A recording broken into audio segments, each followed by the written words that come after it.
तीज का त्योहार पूरे घर में खुशियां लेकर आया था। सुबह से ही घर की औरतें पूजा की तैयारियों में लगी थीं। कोई सजावट कर रहा था, कोई पूजा की थाली सजा रहा था और कोई चांद निकलने का इंतज़ार कर रहा था। लेकिन इस खुशी के बीच जानवी के चेहरे पर एक अलग ही चिंता साफ नज़र आ रही थी। बड़ी नानी ने सुबह ही उसे समझा दिया था कि आज उसे पूरे मन से व्रत रखना है, क्योंकि उनका मानना था कि अगर जानवी सच्चे मन से व्रत रखेगी तो उसे अपने जीवन साथी के रूप में एक अच्छा परिवार और एक अच्छा लड़का ज़रूर मिलेगा। जानवी चुपचाप उनकी बातें सुन रही थी, लेकिन उसके मन में एक सवाल बार बार उठ रहा था। क्या उसकी ज़िंदगी का फैसला सिर्फ इसलिए किया जा रहा है क्योंकि परिवार को लगता है कि शादी के बाद सब ठीक हो जाएगा? वह निरव अपने करियर को लेकर भी परेशान थी। वह अपने सपनों को छोड़ना नहीं चाहती थी, लेकिन बड़ी नानी के सामने कुछ कहने की हिम्मत भी नहीं जुटा पा रही थी। बड़ी नानी ने उसे प्यार से समझाते हुए कहा कि ज़िंदगी में करियर तो बाद में भी बनाया जा सकता है, लेकिन अच्छा घर और अच्छा रिश्ता बार बार नहीं मिलता।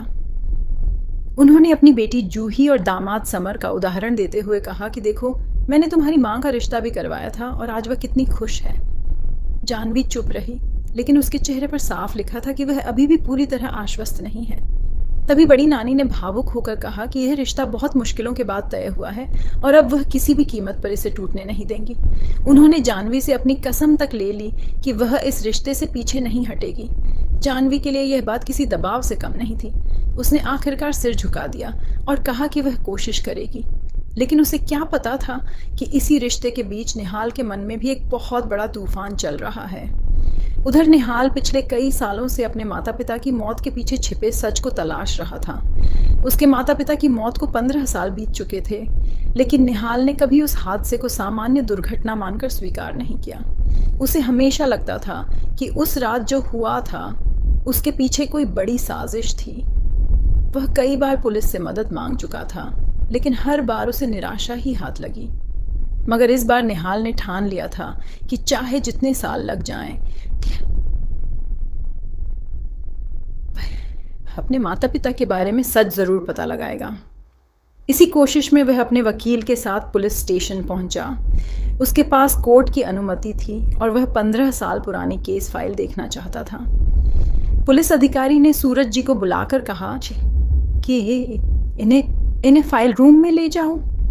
सूरज जी ने पुरानी फाइलों की तरफ इशारा करते हुए कहा कि साहब, ये फाइलें तो पता नहीं कितने सालों से धूल खा रही हैं। शायद आपकी फाइल ढूंढने में समय लगेगा। लेकिन निहाल ने बिना घबराए कहा कि हमें सिर्फ फाइल रूम तक पहुंचा दीजिए, बाकी काम हम खुद कर लेंगे। वह और उसका वकील पुराने रिकॉर्ड खंगालने लगे। एक एक करके कई फाइलें सामने आती गईं। धूल से भरी अलमारियों के बीच निहाल की नज़र आखिरकार एक ऐसी फाइल पर पड़ी जिसके ऊपर वही नाम दर्ज था जिसे वह 15 साल से ढूंढ रहा था। निहाल की धड़कन तेज हो गई। उसने कांपते हाथों से फाइल उठाई और कहा कि शायद यही वह फाइल है। उसे लगा कि आज आखिरकार उसके सारे सवालों के जवाब मिल जाएंगे। लेकिन तभी अचानक पुलिस स्टेशन में अफरा तफरी मच गई। एक कर्मचारी दौड़ता हुआ आया और चिल्लाकर बोला कि पुलिस स्टेशन में आग लग गई है, सब लोग तुरंत बाहर निकलें। निहाल ने कहा कि बस 1 मिनट दीजिए। उसने फाइल को कसकर पकड़ लिया, लेकिन कर्मचारी ने साफ कह दिया कि उनके पास 1 मिनट भी नहीं है। मजबूर होकर निहाल और उसका वकील बाहर निकलने लगे। बाहर आने के बाद निहाल ने राहत की सांस ली।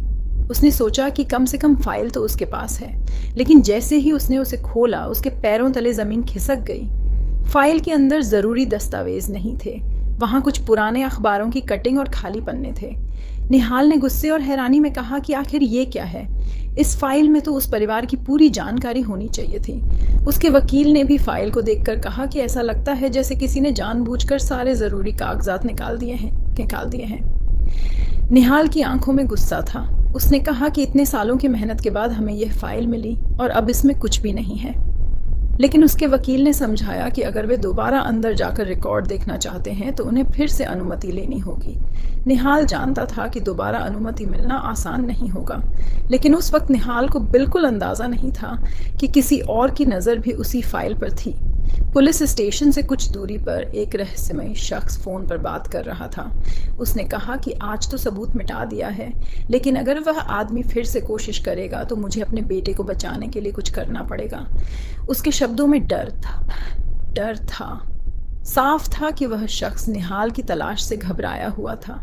वह खुद से सवाल कर रहा था कि क्या उसे सबको सच बता देना चाहिए, लेकिन अगले ही पल उसने खुद को रोक लिया। उसने कहा कि नहीं, पहले मुझे पता लगाना होगा कि वह आदमी कौन है और उसे कितना सच पता चल चुका है। यानी 15 साल पुराना रहस्य अभी खत्म नहीं हुआ था, बल्कि अब वह और भी खतरनाक हो चुका था। इधर घर में जानवी तीज का व्रत रखने की कोशिश कर रही थी। रुचिता ने उसे समझाया कि अभी उसकी शादी भी नहीं हुई है और बड़ी नानी चाहती हैं कि वह अभी से व्रत रखना शुरू कर दे। रुचिता खुद इस व्रत को लेकर परेशान थी और उसे भूख भी बहुत लग रही थी। उसने जानवी से कहा कि चलो थोड़ा सा खा लेते हैं, किसी को पता नहीं चलेगा। लेकिन जानवी ने मना कर दिया। उसने कहा कि बड़ी नानी ने उस पर इतना भरोसा किया है, वो उनका भरोसा नहीं तोड़ सकती। रुचिता ने मजाक में कहा कि तेरे लिए तो अभी कोई रिश्ता भी नहीं आया, फिर तू किसके लिए व्रत रख रही है। लेकिन जानवी ने कहा कि बात सिर्फ शादी की नहीं है, बात भरोसे की है। वह बड़ी नानी का विश्वास नहीं तोड़ना चाहती थी। तभी करीना की नज़र रसोई में रखे खाने पर पड़ी और उसने जानवी को वहां देख लिया। उसने तुरंत डांटते हुए कहा कि क्या तुम व्रत ऐसे रखोगी? थोड़ी देर भी भूख लगी नहीं कि रसोई में खाने के लिए आ गई। उसने खाने का सामान उठाकर छुपा दिया और जानवी को चेतावनी दी कि अब अगर उसने कुछ खाया पिया तो वह खुद सबको बता देगी।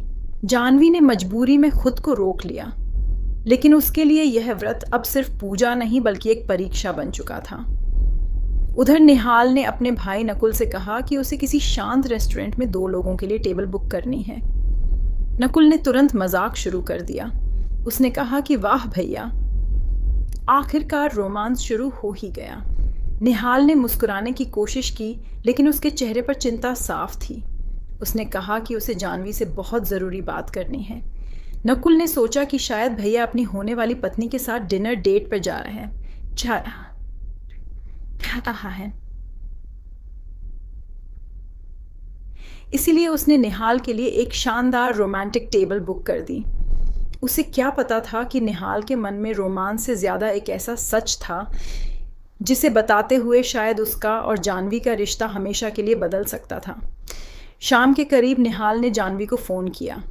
जानवी ने फ़ोन उठाया तो निहाल ने सिर्फ इतना कहा कि उसे उससे ज़रूरी बात करनी है और वह शाम 5 बजे दिए गए पते पर ज़रूर आए। जानवी हैरान हो गई। उसे समझ नहीं आया कि निहाल आखिर उससे क्या कहना चाहता है। उसे याद आया कि जब निहाल पहले घर आया था तब भी ऐसा लग रहा था जैसे वह कुछ कहना चाहता है लेकिन कह नहीं पा रहा। इस बार उसने खुद मिलने के लिए बुलाया था। जानवी ने सोचा कि शायद वह शादी से जुड़ी कोई बात करना चाहता है, लेकिन उसके मन में एक अनजाना डर भी पैदा हो गया। इसी बीच बड़ी नानी को पता चला कि जानवी निहाल से मिलने जा रही है। उन्होंने तुरंत उसे रोकने की कोशिश की, लेकिन परिवार के बाकी लोगों ने कहा कि शादी से पहले दोनों का मिलना जुलना ज़रूरी है। बड़ी नानी ने ऊपर से तो हामी भर दी, लेकिन उनके चेहरे की चिंता छुप नहीं पाई। उन्हें शायद किसी अनहोनी का अंदेशा था। फिर अचानक एक फ़ोन आया और जानवी को दूसरी जगह बुलाने की कोशिश की गई। कहा गया कि तीज की पूजा साथ में करनी है और निहाल भी वहीं आ रहा है। जानवी कुछ पल के लिए उलझ गई। उसे समझ नहीं आया कि वह सीधे निहाल के बताए पते पर जाए या पहले घर वालों के पास जाए। आखिरकार वह निकल पड़ी। रास्ते में अचानक उसका फ़ोन बंद हो गया। दूसरी तरफ निहाल रेस्टोरेंट में उसका इंतज़ार कर रहा था। उसने कई बार फ़ोन मिलाया, लेकिन जानवी का फ़ोन स्विच ऑफ था। निहाल परेशान हो गया। उसने सोचा कि शायद नेटवर्क की वजह से फ़ोन बंद है, लेकिन कुछ देर बाद भी जब जानवी नहीं आई तो उसके मन में शक पैदा हुआ। उधर बड़ी नानी भी परेशान होने लगी। उन्होंने रुचिता से कहा कि तुम तुरंत रेस्टोरेंट जाकर देखो कि जानवी वहाँ पहुँची है या नहीं। रुचिता घबराकर वहाँ जाने के लिए निकल पड़ी और अब कहानी उस मोड़ पर पे पहुंच चुकी थी जहां 2 लोग एक दूसरे से मिलने जा रहे थे, लेकिन दोनों को ये नहीं पता था कि उनके बीच कोई तीसरा व्यक्ति भी खेल रहा है।